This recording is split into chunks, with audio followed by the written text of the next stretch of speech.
Namaste, welcome to another episode of the Mahakumbh Tales with me, Amish Tripathi, and accompanying me is...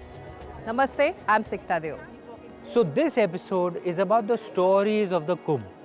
Now there are some, like Yuval Noah Harari, who've argued that stories are at the very root of civilization.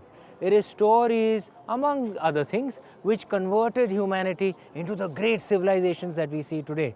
So what are the stories behind the Kumbh?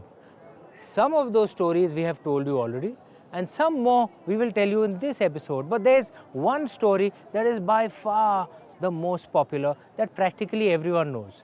This is the story of the Sagar Manthan, or the churning of the ocean.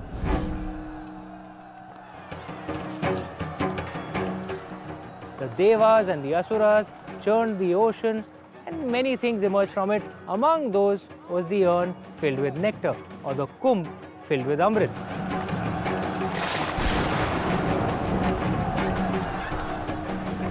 And for various reasons, some drops from that Kumbh fell on earth in 4 places on earth, and that is where the Kumbh Mela began.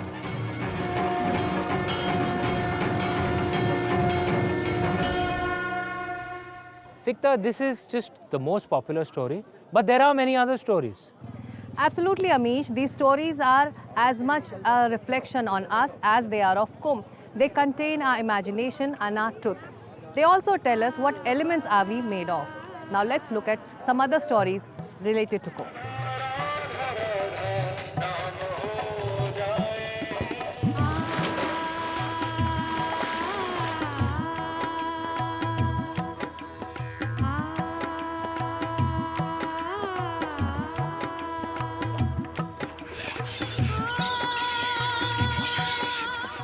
A vast congregation of faith and culture on the banks of the Sangam. Bound by the countless tales that have made their way through our histories and our traditions for centuries.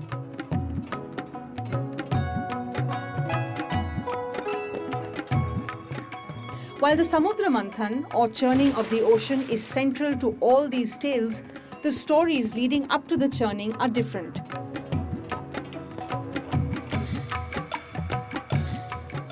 Mahacharya Gopal Dutt Shastri of the Ramanuj sect has written a book called the Kumbh Mahatmya, which includes 3 stories.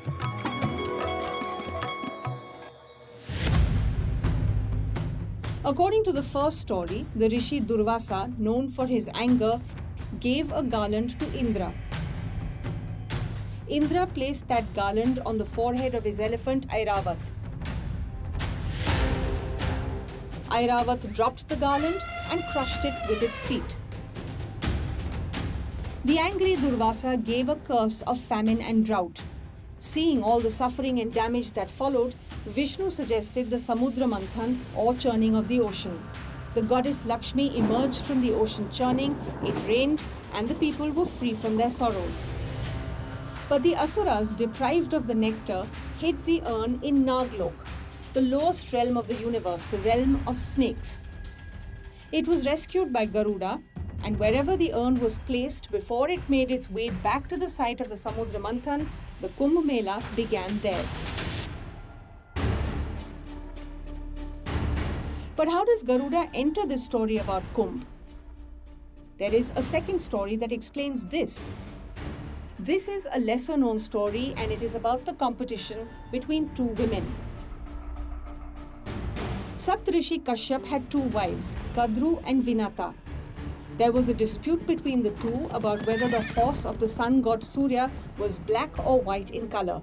The condition was that whichever one of them was wrong would become the other's maid.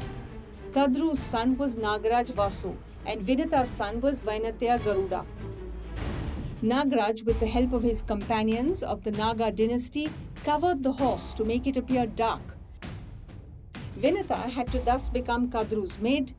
Kadru put the condition that if someone brings the Amrit Kumbh, or the urn of nectar from Naglok, she will free Vinata. Vinata gave this responsibility to her son Garuda. Carrying the pot of nectar, Garuda set out for the ashram of his father, the sage Kashyap. Kadru's son Vasuki informed Indra about this, and Indra attacked Garuda 4 times. During these attacks, nectar was spilled from the urn in 4 places, and that is where worship began. The third story is a well-known tale from the Samudra Manthan, in which Vishnu takes the form of Mohini to deprive the Asuras of the Amrit. So Sikta, these are the stories of Kumbh. But these stories don't contain all the details. Like for example, when the Devas and the Asuras, the gods and the anti-gods, were churning the ocean, what did they use as the churning rod? Well, the belief says that the churning rod that was used was actually Mandar mountain. And the question arises, where is the Mandar mountain? Well, the answer to this is also found in these religious traditions. It is 50 kilometers away from Bhagalpur in Bihar in the district of Banka. The peak of the Mandar mountain is about 800 feet high. The Naga king Vasuki was used as the churning rope. The churning was done by wrapping Vasuki around the Mandar mountain. What's interesting is sometimes the stories change, the details of the stories change, and even the characters within them change. For example, in one version of the story, Garuda, Indra, Surya and Chandra were given the responsibility of protecting the Kumbh of Amrit, the nectar-filled urn. And then of course, the Asuras, the anti-gods, got into a struggle with them, and the urn was placed in 4 locations in India. Of course, in Haridwar, Prayagraj, Ujjain and Nashik. And at these 4 locations, drops of the nectar fell on earth, and hence the Kumbh Mela began. So this is something that is common across all versions of the story, regardless of the changes in details, that for some reason or the other, drops of nectar fell on earth.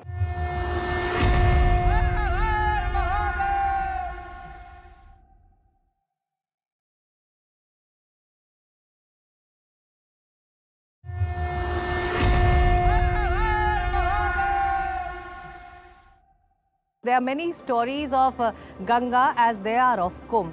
It's the presence of Ganga which gives the Kumbh its purity, its immensity and its continuity.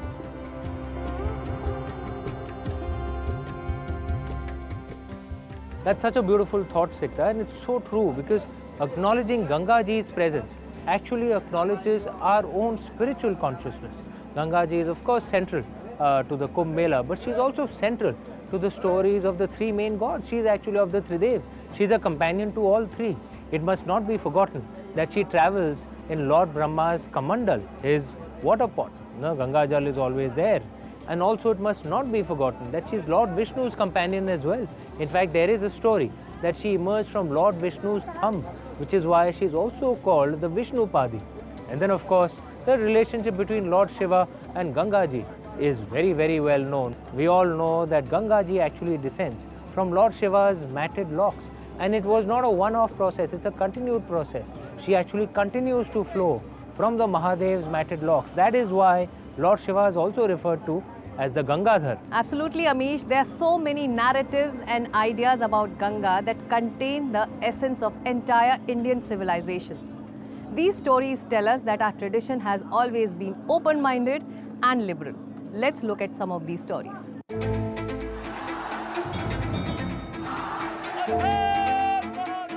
Feet that carry the dust of countless lands. Bodies weary and fatigued by innumerable journeys. A multitude of lives that have traversed diverse paths.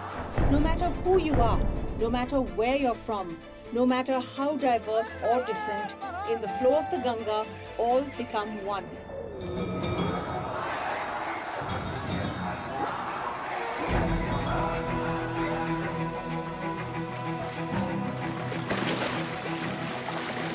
A vast sea of humanity has come to the Kumbh to be freed from its past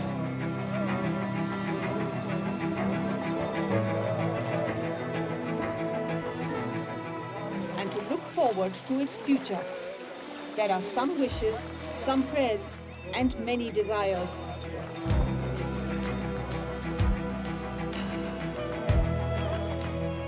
Mahakumbh में इसलिए आए कि 144 वर्षों के बाद पड़ा हुआ है Mahakumbh.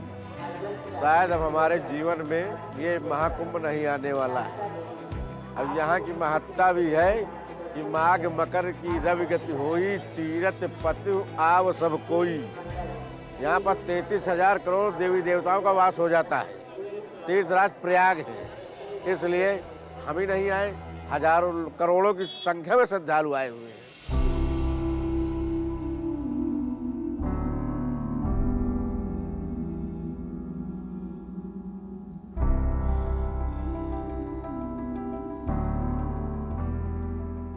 Why is the Ganga so important? What are the stories that draw people to the banks of this river?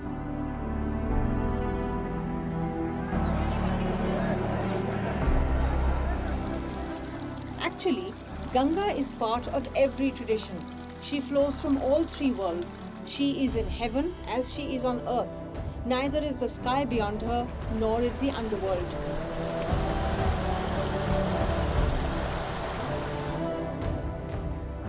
Everyone knows the story of Ganga descending from Shiva's matted locks.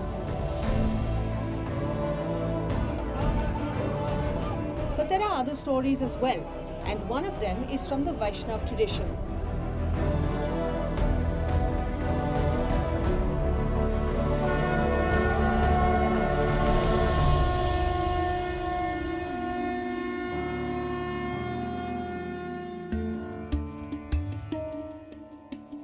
This story is related to Vishnu's Vaman avatar or incarnation. When Vishnu in his Vaman avatar completes his celebrated 3 strides of earth, sky and heaven, he stubs his toe on the vault of heaven, punching open a hole. That is where the Vishnupadi or the Ganga emerges from. She had been circling the universe till then. Flowing out of the vault, she reaches Indra's heaven. There she is welcomed by Dhruv, who is a devotee of Vishnu.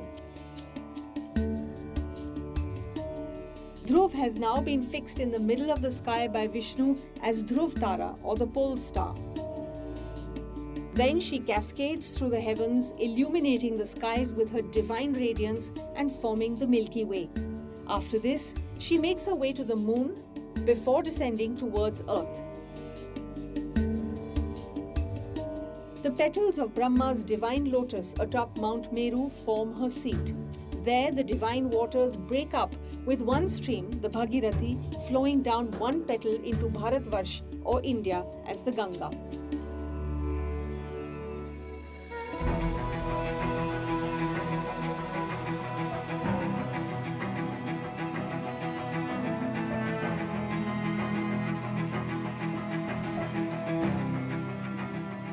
Of course, these are stories, but even these stories hold some clues.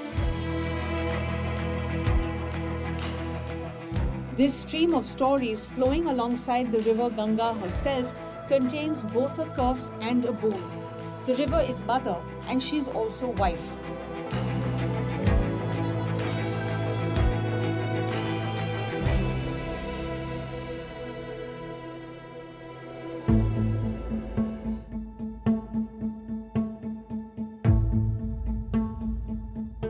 One of the stories is related to the Mahabharata. According to this story, she marries the king Shantanu, but on the condition that if Shantanu ever questions her actions, she will leave him.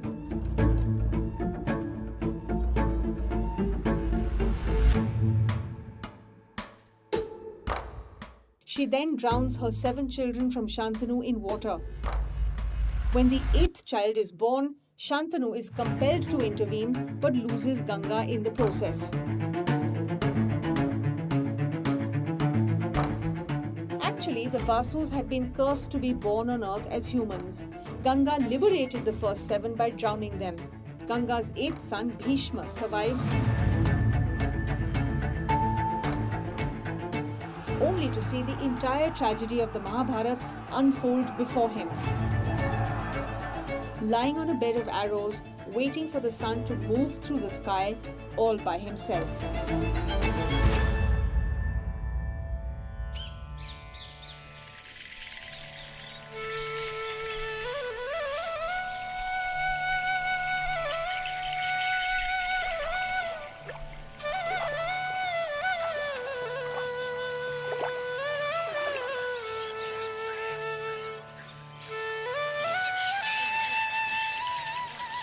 भगवान राम के पूर्वजों के 300 साल तप करने के कारण गंगा धरा पर आई और सगर के 60,000 पुत्रों का उद्धार करती हुई गंगा गंगोत्री से गंगा सागर में जाकर के समाई।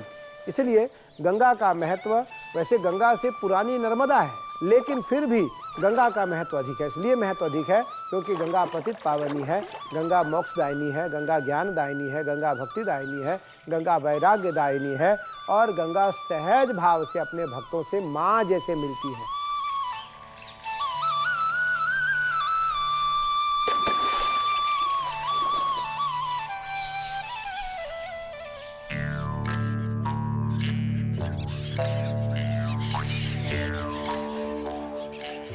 It's the story of Ganga descending from Shiva's matted locks which is very famous. The story can be found in the Ramayana, in Mahabharata and in many Purans. The conflict, the curse and the boon are also included in this story.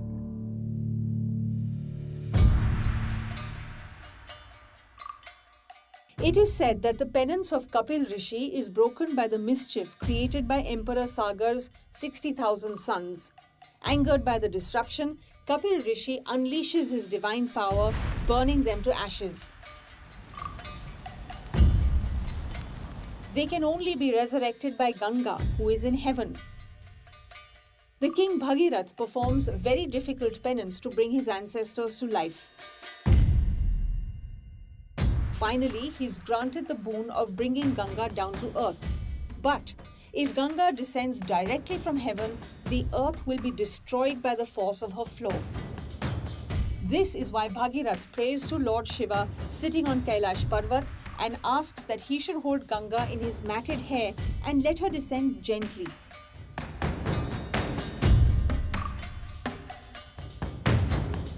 Ganga emerges from Shiva's hair to reach the Himalayas, and then King Bhagirath brings her to the plains of Haridwar.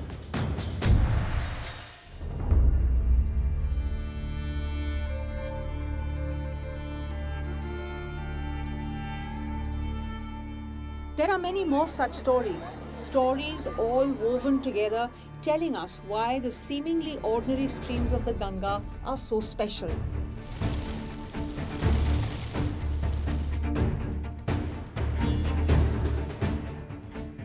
One story is of Saraswati, Ganga and Lakshmi as Vishnu's companions. According to this story, there is a fight between Ganga and Saraswati, and both curse each other to be rivers, saying that they will have to carry the dirt and the sins of others. So, a curse to be a river has actually emerged as a boon for humanity.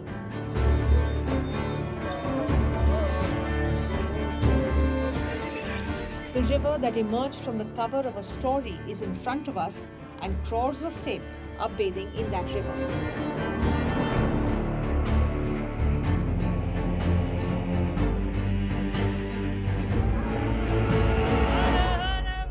What a vast narrative, what a vast scene.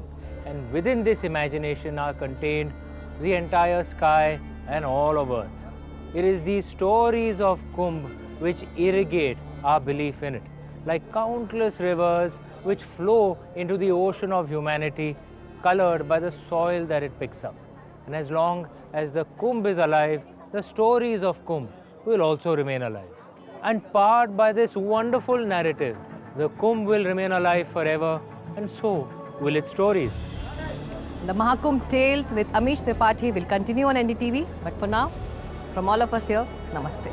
Namaste.